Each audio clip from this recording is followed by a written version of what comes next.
Buenas noches, queridos hermanos y hermanas en Cristo Jesús. Vamos enseguida entonces a invocar la presencia del Espíritu Santo en el nombre del Padre, del Hijo, del Espíritu Santo. Amén. Padre Santo que estás en los cielos, Dios Todopoderoso y Eterno, te doy gracias en el nombre de tu Hijo Jesucristo por una nueva noche, Señor. Te damos gracias por la vida, por la salud, por el trabajo, Señor. Padre Celestial, te pedimos en el nombre de tu Hijo Jesucristo que nos envíes al Espíritu Santo,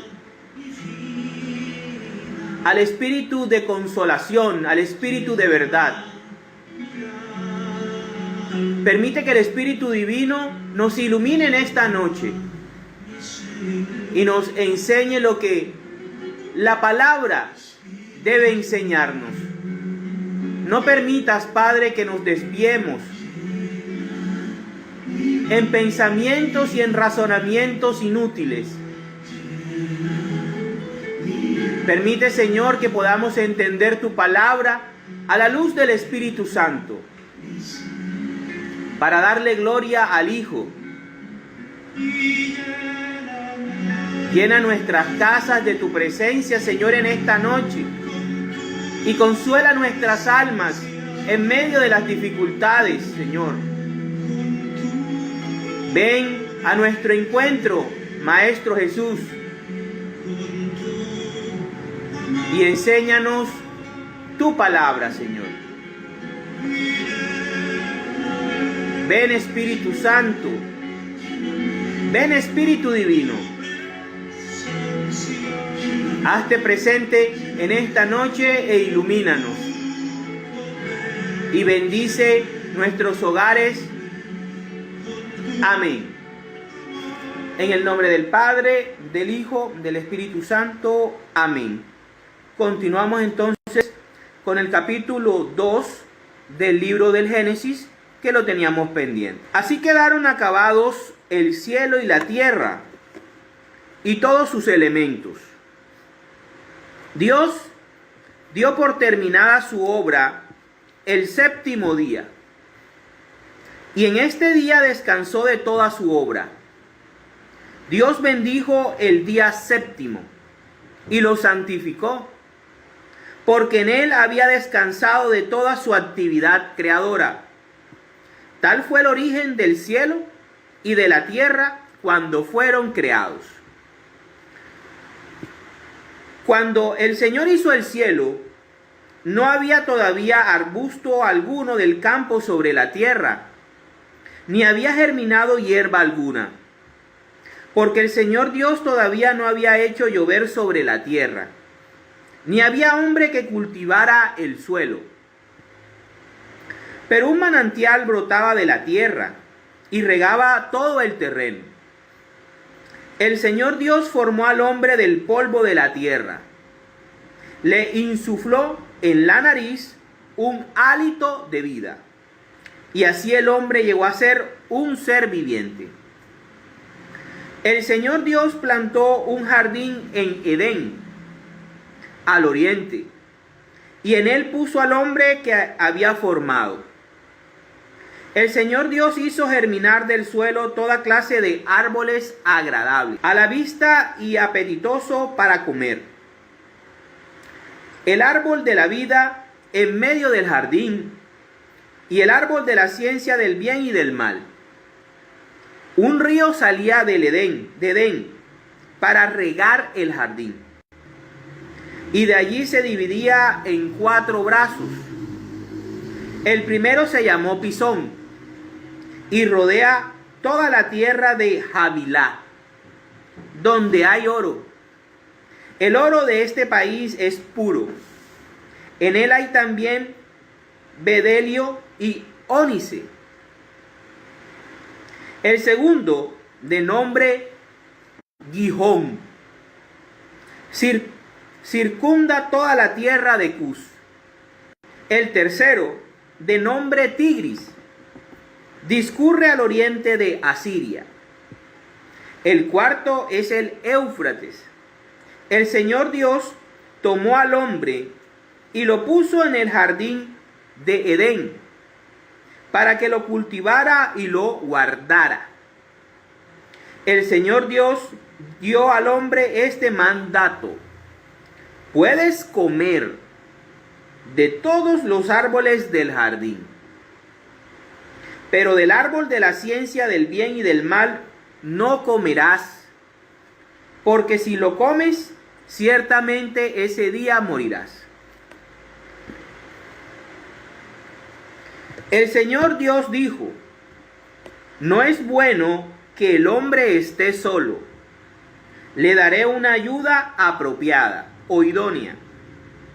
El Señor Dios formó de la tierra todos los animales del campo y todas las aves del cielo, y los llevó ante el hombre para que les pusiera nombre. El hombre impuso nombre a todos los ganados, a todas las aves del cielo y a todas las bestias del campo. Pero para sí mismo no encontró una ayuda apropiada. Entonces el Señor Dios hizo caer sobre el hombre un sueño profundo, y mientras dormía le quitó una costilla tomada, poniendo carne en su lugar. De la costilla tomada del hombre, el Señor Dios formó a la mujer y se la presentó al hombre, el cual exclamó: esta sí es hueso de mis huesos y carne de mi carne. Esta será llamada mujer, porque Dios la tomó del hombre. Por eso, el hombre deja a su padre y a su madre y se une a su mujer, y son los dos una sola carne. Los dos estaban desnudos, el hombre y su mujer, sin avergonzarse uno del otro. Palabra de Dios. Te alabamos, Señor. El capítulo 2, básicamente hay que hacer una aclaración. No es que existan dos creaciones, no es que existan dos versiones de la creación, sino que es la continuidad de el capítulo 1, pero visto desde la perspectiva de Adán. En el capítulo 1 podemos ver cómo la Biblia es firmada por la Santísima Trinidad, ¿sí? En el capítulo 1, los protagonistas en primera plana de la creación son el Padre, que crea el tiempo, el espacio y la materia; el Hijo, que es la luz del mundo y que a partir de él se crean todas las cosas; y el Espíritu Santo, que aleteaba sobre las aguas, ¿verdad? A partir de ellos tres, ellos firman la Biblia. Este libro les pertenece a ellos. Y así como una carta apostólica comienza firmándola quien la escribe o quien la remite. Pongamos el ejemplo de San Pablo, pongamos el ejemplo de San Pedro, ¿verdad? Así también la Biblia está firmada por la Santísima Trinidad en el primer capítulo. Y en este primer capítulo se nos habla de la creación del todo, del universo, del tiempo, del mundo, que es el que nos interesa básicamente porque en él vive el ser humano. Y aquí nosotros podemos ver, como estábamos analizando en el capítulo 1, cómo Dios actúa y cómo de la nada, de la inexistencia, llega a existir todo a través de su palabra. El capítulo 2 es una continuación.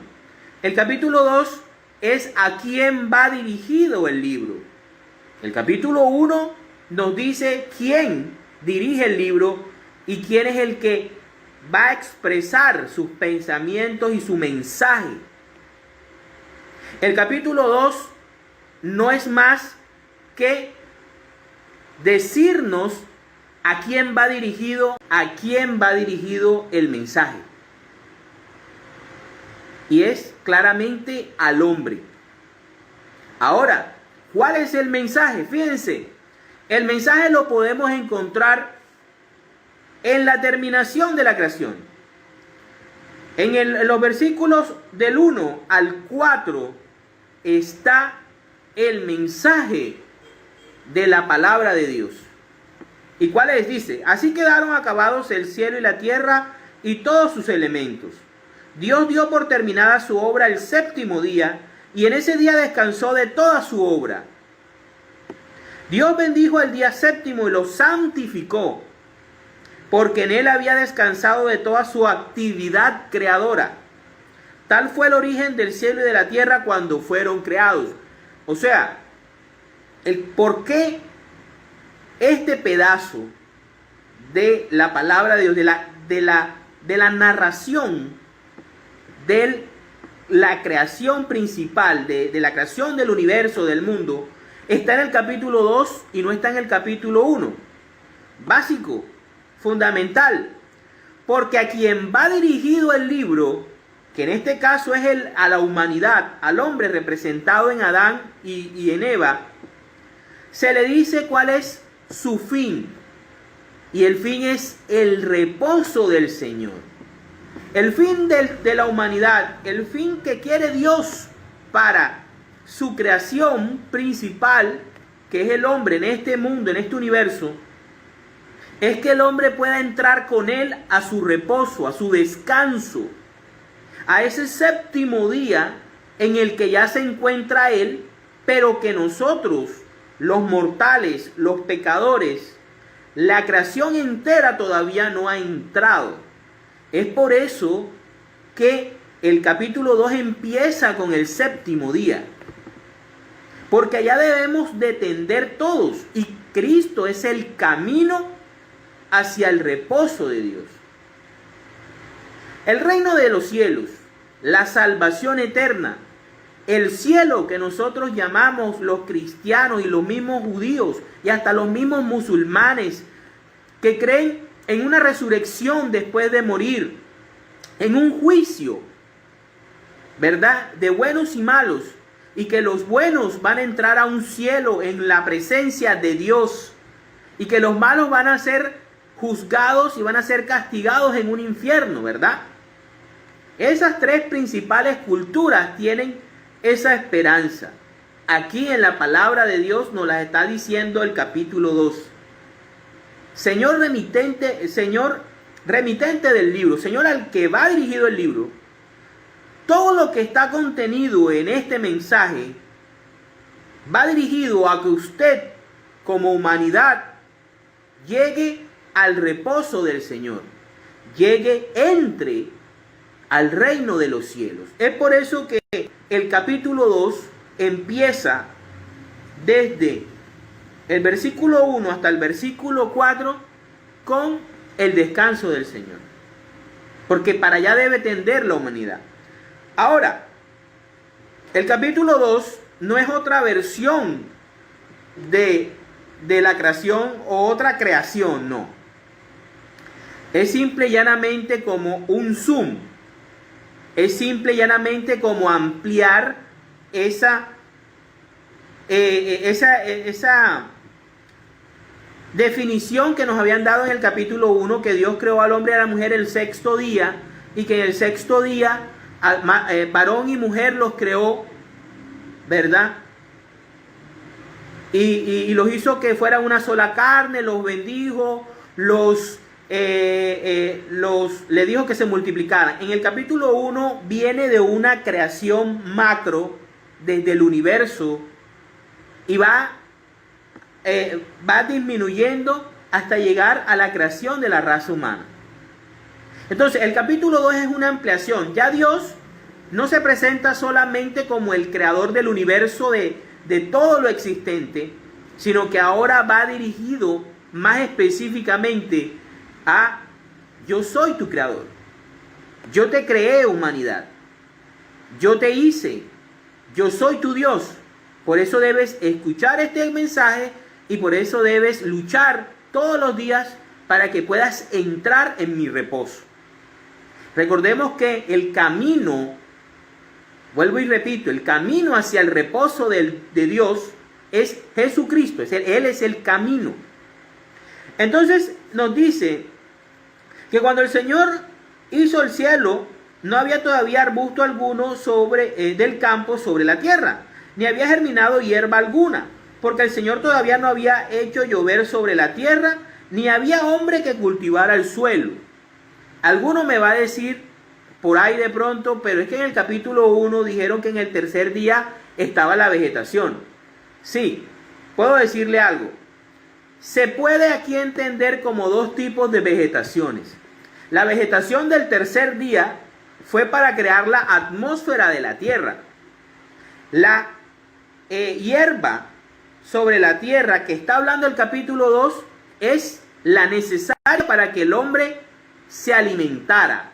La agricultura, ¿sí? Digámoslo así. En una se nos habla cómo la vegetación se tuvo que desarrollar para que pudiera existir una atmósfera que le diera cabida a la vida.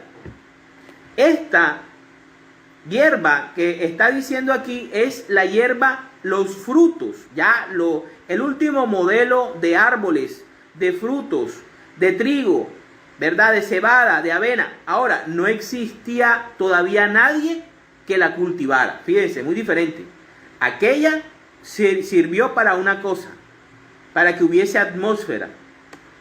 Esta está orientada a alimentar a alguien, que alguien la trabaje para poderla consumir.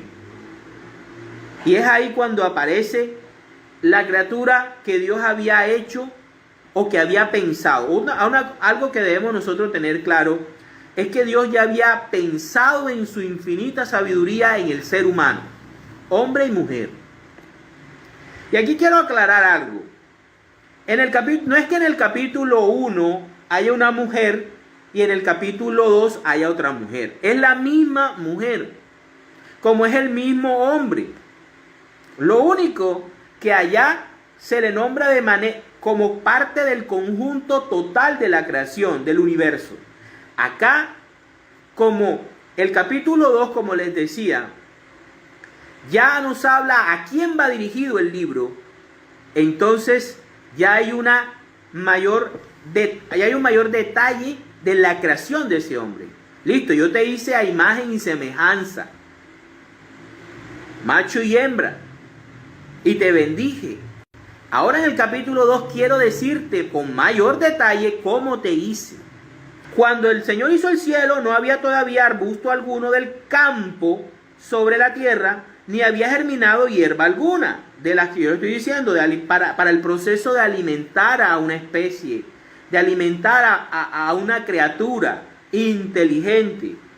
Porque el Señor todavía no había hecho llover sobre la tierra. Claro, no había a quien alimentar, en este caso una humanidad, a la raza humana, todavía no existía. Por eso Dios no había hecho el proceso de la lluvia y de los arbustos, ¿verdad?, que generan frutos para comer y alimentar a una raza humana.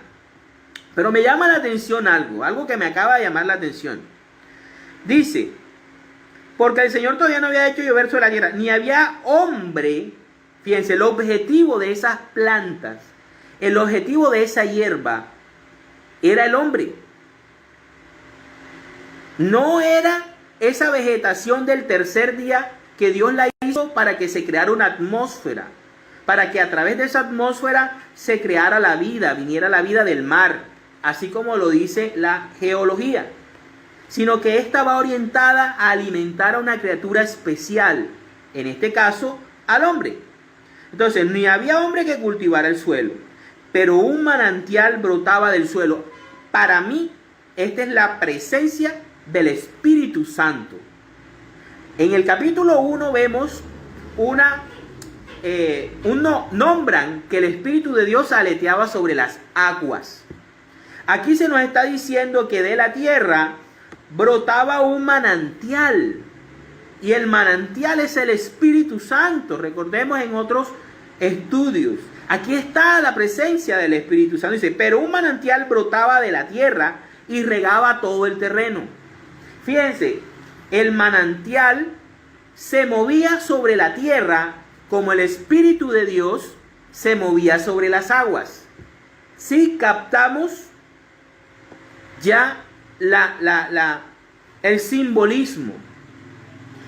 Estos textos bíblicos hay que aplicarles los cuatro enfoques con los que nosotros debemos estudiar la palabra de Dios. El enfoque literal, el enfoque espiritual que se divide en el mensaje espiritual, el mensaje alegórico. El mensaje espiritual se divide en mensaje alegórico, en el mensaje moral y en el mensaje anagógico. El mensaje alegórico siempre tiene que ver que de lo literal nosotros nos lleve a lo espiritual. ¿De qué está hablando? Esta figura literaria, ¿sobre qué nos está hablando?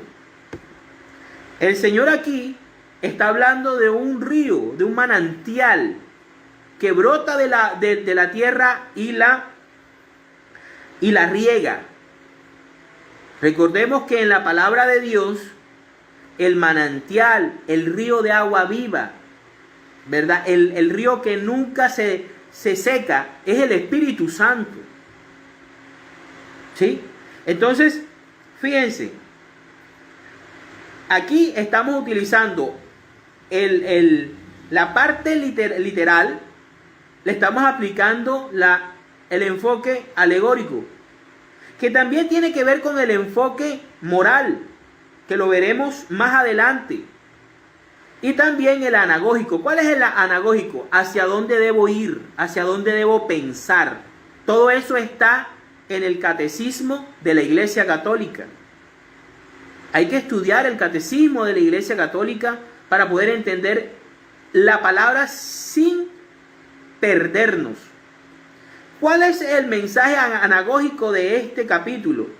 Que todos la humanidad debe tender a entrar en el reposo de Dios, en el séptimo día de Dios. ¿Y cuál es el camino? El camino es Jesucristo. Jesús es el camino a ese día de reposo. Y lo veremos más adelante. Ok, entonces me llama la atención eso, que un manantial brotó de la tierra y regaba todo el terreno. El Señor Dios formó al hombre del polvo de la tierra. Por eso somos terrenos. Y casi todos los elementos que hay en la tierra los tenemos en el cuerpo. Busquémoslo. Somos terrenos. Pero formó del polvo. ¿El polvo qué es? ¿Qué significa en la palabra la palabra de Dios el polvo? Algo insignificante. Algo poco. Y yo no entiendo cómo hay personas que se creen más que los demás. Todos, así tengamos los ojos azules, tengamos la piel tan blanca como un papel, así tengamos el nombre y el apellido o el abolengo que tengamos, así tengamos el dinero que queramos tener. Todos somos polvo, todos somos tierra. De la tierra venimos y a la tierra vamos. ¿Quién? ¿Qué rico? ¿Qué rey o reina no ha terminado en cenizas, en polvo? Solamente uno ha vuelto de la muerte y está todavía vivo. Y es el camino y es la luz. Lo único. Entonces, ¿qué pasa? Dios viene y le insufló en la nariz el hálito de vida. Lo que yo siempre he dicho, lo que nosotros llamamos el rujá. Esa parte de nosotros que no sabemos dónde está, no sabemos cómo funciona, pero funciona y es la que nos hace mantenernos con vida. Cuando el rujá se va, cuando el rujá abandona este cuerpo, somos unos seres inertes y en 24 horas comenzamos a pudrirnos. Y en 3 meses, 6 meses, un año, ya somos polvo, porque el Espíritu de Dios es lo que nos permite a nosotros tener vida. Y somos tan soberbios, tan prepotentes, que no somos capaces de reconocer y de darle gracias y darle gloria a ese ser que nos permite estar vivos y nos permite hacer todo: trabajar, amar, ¿verdad?, tener riquezas, proyectarnos en la vida a través de su Espíritu. Ahora, el Señor Dios plantó un jardín en Edén al oriente, y en él puso al hombre que había formado. Dios crea un paraíso, crea un jardín bien bonito, se llama Edén, y en él pone al hombre. ¿Para qué? Para que cuide la creación, para que administre la creación. ¿Sí? El Señor Dios hizo germinar del suelo toda clase de árboles agradables a la vista y apetitosos para comer. A un lado estaba el árbol de la vida, en medio del jardín, y el árbol de la ciencia y del bien y del mal, como siempre en la palabra de Dios vamos a encontrar. Siempre vas a tener dos caminos: el bien y el mal. Siempre vas a tener la opción de decidir con tu libre albedrío. Si sigues a Dios y sus mandamientos, encontrarás y comerás del árbol de la vida, que es Jesucristo. O sigues tus propias inclinaciones, haces tu propia voluntad y comes del árbol de la ciencia del bien y del mal. ¿Sí?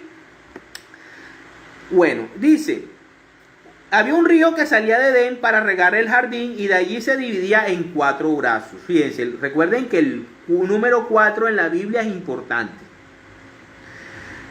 ¿verdad? Y que uno se llamaba Pinzón, y que estaba en la tierra de Havilá, donde hay oro. El oro de este país es puro, y en él hay también bedelio y ónice. El segundo nombre era Gihón, circundaba toda tierra de Cus. El tercero el Tigris, y el cuarto el Éufrates. Ahora, eso no quiere decir que estos ríos sean los mismos río Tigris y río Éufrates que encontramos en el mapa mundi y que lo encontramos en la península arábiga y allá en Asia. Recordemos que el diluvio cambió la geografía de la tierra, y muchos de estos ríos de antes del diluvio estaban en lugares diferentes a los que están ahora. Tengamos eso en cuenta. Luego el Señor tomó al hombre y lo puso en el jardín del Edén para que lo cultivara, trabajo, y lo guardara, administración. Dios creó al hombre para que trabajara el universo y administrara el universo. Por eso es que le da a los animales del mar, a los animales domésticos y salvajes, a las aves del cielo y a los animales que se arrastran.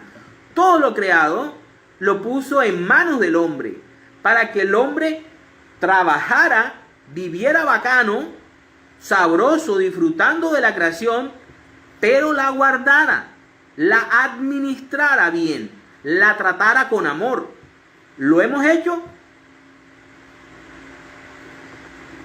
Entonces Dios pensó al hombre para que el hombre trabajara, no para que fuera un flojo holgazán. Adán en el Edén no iba a estar de flojo caminando de un lado para otro, comiendo a diestra y siniestra. Adán tenía que trabajar.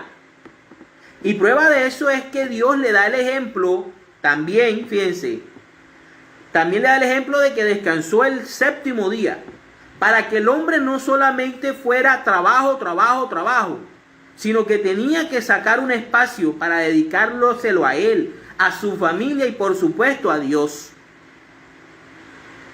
Por eso el hombre debe trabajar y organizarse 6 días. Y un día, ya sea los judíos que respetan su 7º día, o ya sean los cristianos que con la tradición apostólica respetan el domingo, que es el Dies Domini, que es el primer día de la semana, el día de la resurrección del Señor. Por eso que los cristianos respetamos o tomamos como descanso el día domingo, el Dies Domini, porque en él el Señor hizo una nueva creación en la resurrección de nuestro Señor Jesucristo. Recordemos que toda la palabra de Dios, todo este mensaje, gira alrededor de una persona, de la luz, del árbol de la vida, del camino,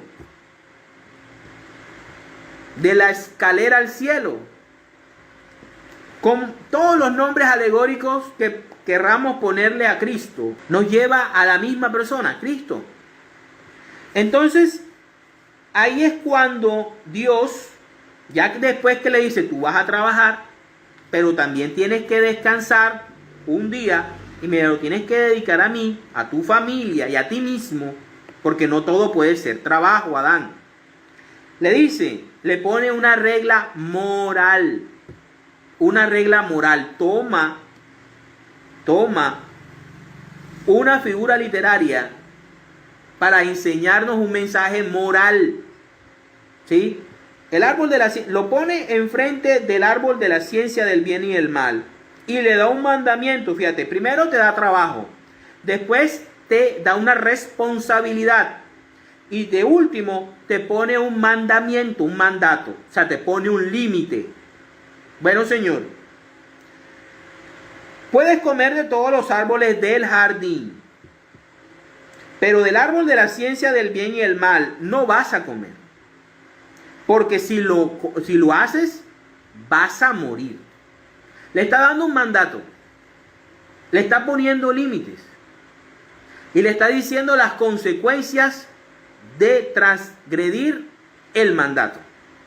Dios está siendo claro con su criatura y con la raza humana, porque Adán representa a la raza humana y al pueblo de Israel y al linaje del Mesías.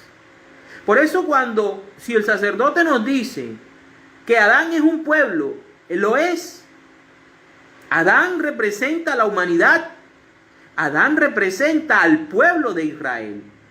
Y Adán representa el inicio del linaje del Mesías, del Redentor, del Verbo encarnado. Entonces es ahí cuando Dios tiene las reglas claras. Mira, yo he creado el universo. Yo soy el dueño. Te doy todas estas cosas. Todos los animales los tienes a cargo. Puedes comer de todo, porque todo lo hice para ti. Pero te pongo una condición. Solo una condición. Este árbol de la ciencia del bien y el mal es mi dominio. Aquí mando yo lo controlo. 9 monedas de oro te doy, pero la 10ª moneda es mía. No la intentes coger, porque el día que la cojas, te va mal. Así le dice Dios al ser humano. ¿Y qué es el árbol de la ciencia del bien y del mal? Yo lo llamo, yo personalmente, la moral relativa. Y es cuando el hombre decide por sí mismo definir qué es lo bueno y qué es lo malo.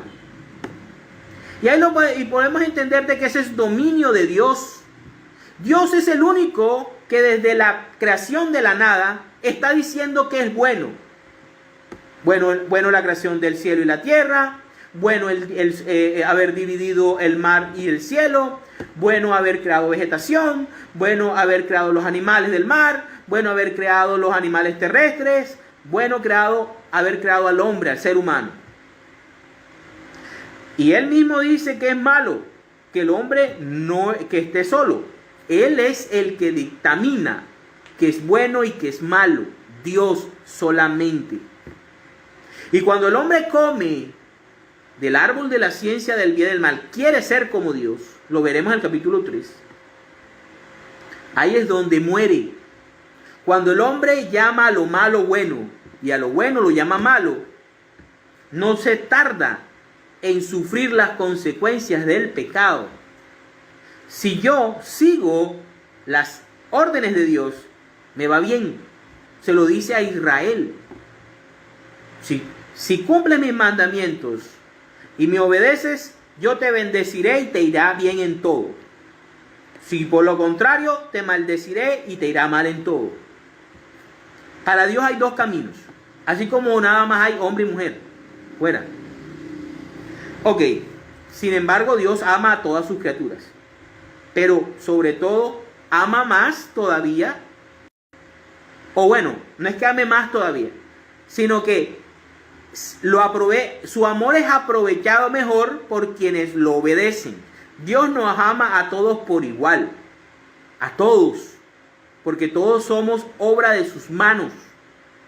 Pero aquellos que lo obedecemos o tratamos de obedecerlo, porque si fuera por nuestra propia naturaleza humana no obedeceríamos a Dios, sino es la gracia de Dios que comienza en el bautismo, que hace que nos hace más fácil el poder obedecer a Dios.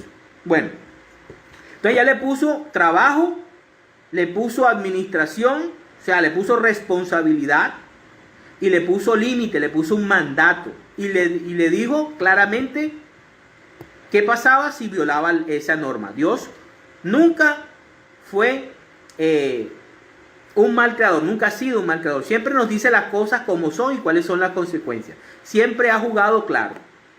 El Señor también, el Señor Dios dijo, no es bueno que el hombre esté solo. Fíjense lo que les estoy diciendo. En el capítulo 1, todo el libro decía que esto era bueno, que esto era bueno, que todo era bueno. Ahora, lo único que vio malo fue que el hombre estuviese solo. Porque el hombre es un ser social. El hombre por eso es que existe la iglesia, por eso es que un cristiano, no puede salvarse solo. Porque es que Dios no concibe al hombre como un ser individual, solitario, sino como un ser de comunidad, como un ser social, como lo es Él, como es Dios. ¿Sí? Como lo es Dios, un ser social. Entonces el Señor formó de la tierra todos los animales del campo y todas las aves del cielo y los llevó ante el hombre para que les diera nombre. ¿Ya? Y el hombre puso nombre a todo ganado, todas las aves del cielo y todas las bestias del campo. Pero para sí mismo no encontró ayuda apropiada, idónea. ¿Sí? Igual, de su misma dignidad, de su misma inteligencia. ¿Sí? Entonces el Señor hizo caer sobre el hombre un sueño profundo, la primera anestesia, la primera cirugía médica, Dios es médico. Y el hombre es botánico. El primer botánico, Adán. Y fíjense que Dios, ingeniero, ¿verdad? Y ahora médico. Le aplica la primera anestesia a Adán y le hace la primera cirugía estética. Saca del hombre de su costilla, o sea, de la costilla, no saca a la mujer ni de la cabeza ni de los pies, porque no debe ser superior al hombre, ni tampoco debe estar, ni tampoco debe ser pisoteada, debe ser protegida aquí, abrazada. ¿Sí? Tomó del hombre, el Señor formó a la mujer y se la presentó al hombre, el cual exclamó, esta sí es hueso de mis huesos y carne de mi carne. Esta será llamada mujer porque Dios la tomó del hombre. Y aquí nos llevaríamos mucho tiempo explicando ese misterio. Porque el misterio de la creación del hombre y la mujer es un misterio muy hermoso. Pero no lo vamos a desarrollar hoy porque se nos va el tiempo. Y el hombre... Y entonces repite la fórmula del matrimonio y vuelve otra vez el capítulo 2 a terminar con una Trinidad. El capítulo 1 empieza con la Santísima Trinidad y termina con una Trinidad, el matrimonio. El capítulo 2 vuelve y reafirma el final del capítulo 1, que es el matrimonio, el sacramento del matrimonio, que al igual que el trabajo, viene a ser una institución antes de la caída. Entonces, esto es lo que nosotros hemos reflexionado esta noche acerca del capítulo 2. ¿Ya? Primero que el capítulo 1 dice quién es el remitente del libro, el autor.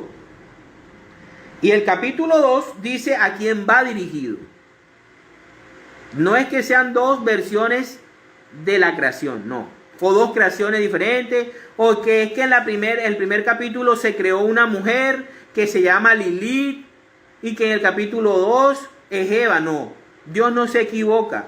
Y cuando Dios pensó en la humanidad, pensó en hombre y en mujer de una. Ya los tenía en mente. Solamente quiso que el hombre se diera cuenta que debe ser un ser sociable y debe siempre buscar la ayuda y la compañía de una persona idónea que tenga su misma dignidad. Por eso es que la mujer no es inferior al hombre. Es igual, pero distinta. Parece una paradoja, pero es un misterio. De pronto lo desarrollaremos más adelante. Y por último termina el capítulo con el sacramento del matrimonio. El hombre dejará a su padre y a su madre y se unirá a su mujer y los dos serán una sola carne. Los dos estaban desnudos, el hombre y su mujer, sin avergonzarse el uno del otro. Había inocencia, había pureza, había santidad, había conocimiento de Dios, había armonía. Pero iba a venir un envidioso, un desgraciado, que por su envidia iba a destruir esta hermosa Trinidad llamada Dios, hombre y mujer, para la gloria de Dios. Vamos ahora rápidamente a ver unos pequeños textos auxiliares. El primero, vamos a hablarlo acerca del trabajo y el descanso. El trabajo viene antes de la caída. El trabajo es el fin del hombre. Trabajar para cultivar la tierra. Y no estoy hablando solamente de los agricultores, de todas las ciencias. Y de administrar el mundo creado. Vámonos a Colosenses, capítulo 3, versículos 23 y 24. Dice: todo lo que hagan, háganlo de buena gana, como si estuvieran sirviendo al Señor y no a los hombres. Pues ya saben que en recompensa el Señor les dará parte en la herencia, porque ustedes sirven a Cristo, que es su verdadero Señor. Palabra de Dios. Te alabamos, Señor. Todo trabajo debemos hacerlo con amor, con entusiasmo, con entrega. Debemos amar nuestro trabajo, porque ese es el deseo que Dios tiene, de que nosotros pongamos a disposición de la creación nuestras habilidades, nuestro talento, nuestra inteligencia. Para eso nos la dio Dios, para eso nos dio un espíritu, para que mueva este cuerpo, para que podamos ayudar a transformar el mundo de manera positiva y no ser unos holgazanes. Dios aborrece al holgazán. Por eso existe mucho criminal que todo lo quiere fácil, el corrupto, el ladrón que lo hace por vicio. ¿Sí? Vámonos ahora a Proverbios capítulo 12, versículo 24. Proverbios capítulo 12, versículo 24. Dice: el que trabaja dominará, el perezoso será dominado. Palabra de Dios. Te alabamos, Señor. Miren, aquí está claro. El que trabaje, así como el Señor le dijo a Adán: cultiva la tierra y administrala, yo te haré que domines la tierra. Pero el perezoso será dominado. ¿Por qué existe tanta pobreza en el mundo?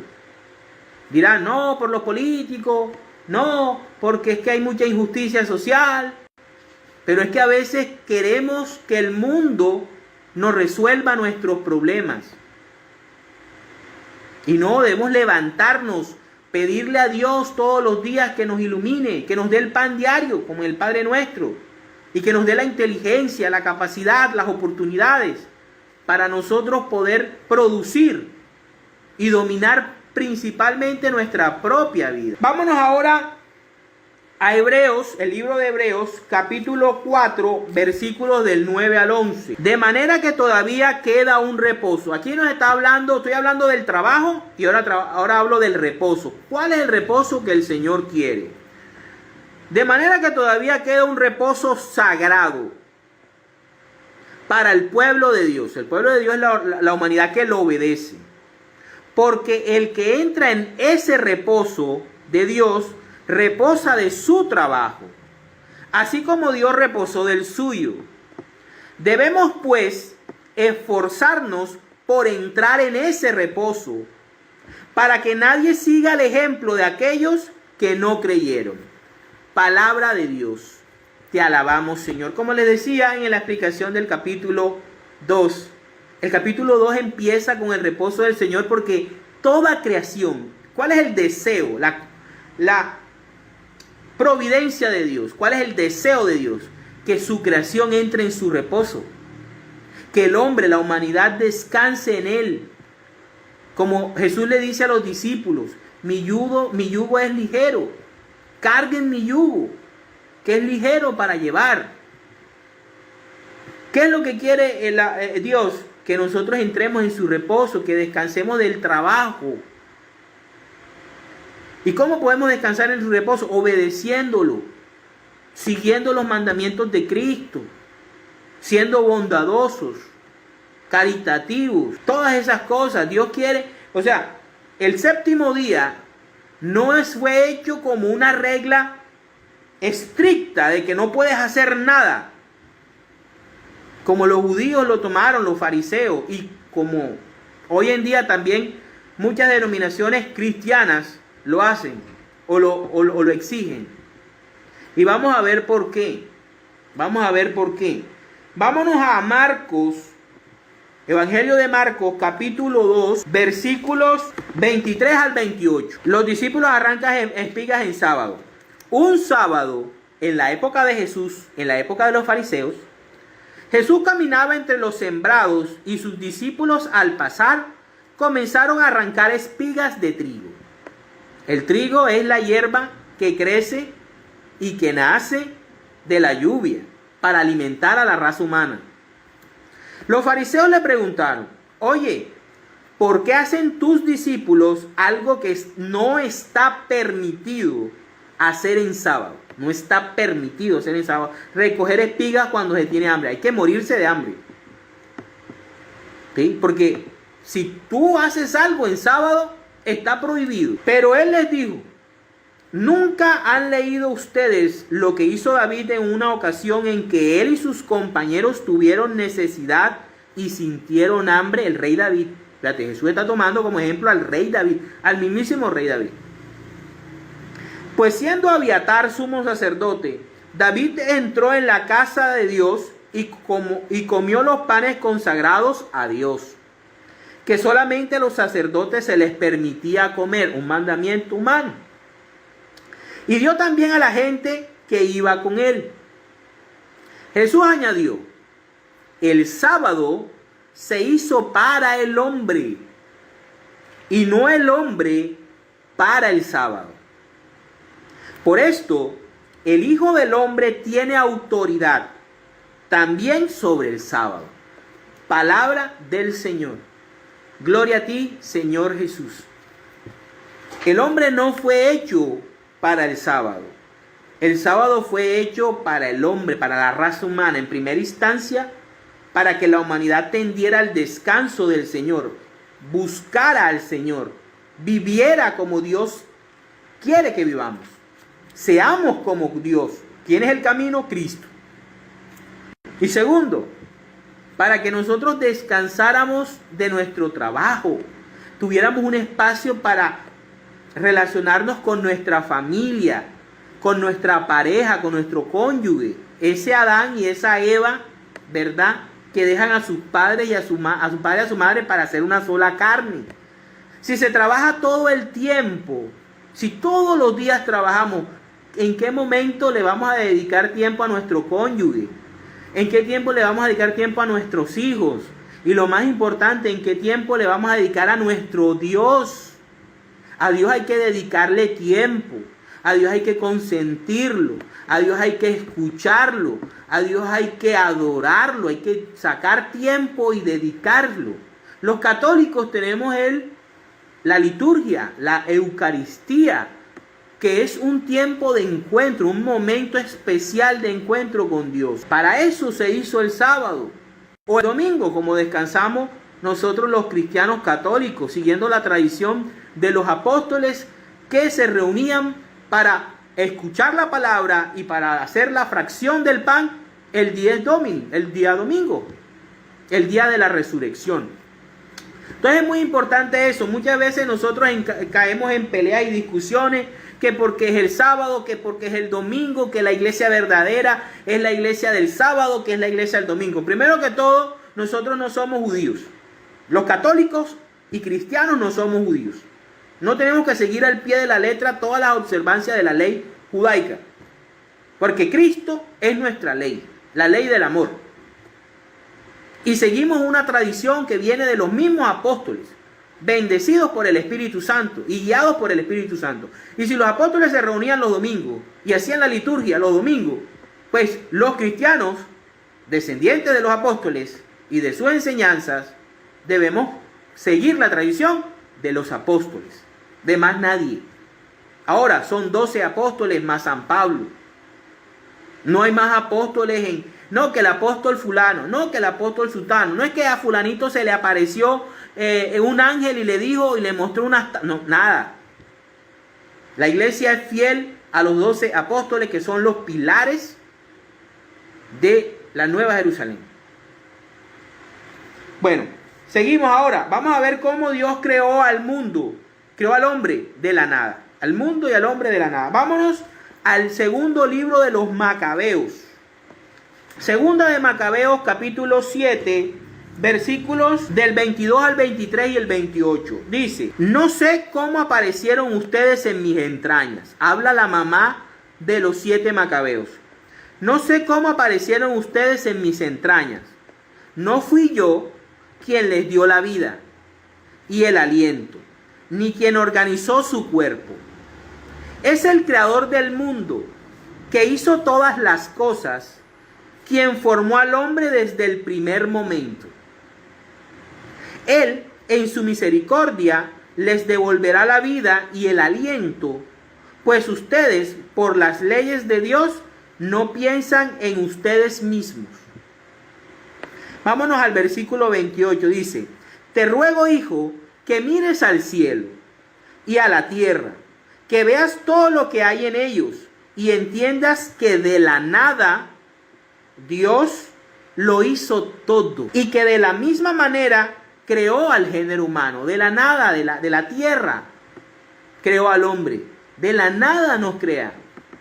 Fíjense cómo la mamá de los Macabeos tenía 7 hijos que fueron asesinados todos. Les dice: yo no sé cuándo aparecieron ustedes, yo no les di forma, yo no los engendré. Quien los engendró fue Dios. Quien les dio vida fue Dios. Quien los hizo fue Dios de la nada, de un óvulo y de un esperma supremamente chiquitico. Y de esa explosión, de la fecundación, nace un ser humano. Vámonos entonces ahora a ver a Job. Job 10, 8, 12. Dice: tú me formaste con tus propias manos y ahora me quieres destruir. Recuerda que me hiciste de barro. ¿De qué está hecho el barro? De un manantial que brota de la tierra y la riega, y del polvo de la tierra. Tú juntas el agua con la tierra y te da barro. Ese es el concepto alegórico de la creación del hombre. Recuerda que me hiciste de barro. ¿Vas ahora a convertirme otra vez en polvo? Hiciste que mi cuerpo se formara como se forma el queso al cuajarse en la leche. Me revestiste de carne y piel. Entrelazaste mis huesos y tendones. Me diste vida, me brindaste amor y con tus cuidados me has mantenido con vida. Palabra de Dios. Te alabamos, Señor. Miren cómo la palabra de Dios en todos sus libros nos enseña cómo Dios nos crea. Y para terminar, quiero decirles cuál es la misión del hombre delante de Dios. Salmo 8, versículos del 3 al 9, dice: cuando veo el cielo que tú mismo hiciste y la luna y las estrellas que pusiste en él, pienso, ¿qué es el hombre? ¿Qué es el ser humano? ¿Por qué lo recuerdas y te preocupas por él? Pues lo hiciste casi como un dios. Lo rodeaste de honor y de dignidad. Le diste autoridad sobre tus obras. Lo pusiste por encima de todo. Sobre las ovejas y los bueyes, sobre los animales salvajes, sobre las aves que vuelan por el cielo, sobre los peces que viven en el mar, sobre todo lo que hay en el mar. Señor, soberano nuestro, tu nombre domina toda la tierra. Ese es el fin del hombre, ser la creación, ser el administrador de la creación de Dios, para la gloria de Dios. En el nombre del Padre, del Hijo, del Espíritu Santo. Amén. Padre Santo, te damos gracias por esta noche y ponemos en tus manos este fin de semana. Y esperamos que tu palabra nos ilumine y nos bendiga. En el nombre del Padre, del Hijo, del Espíritu Santo. Amén.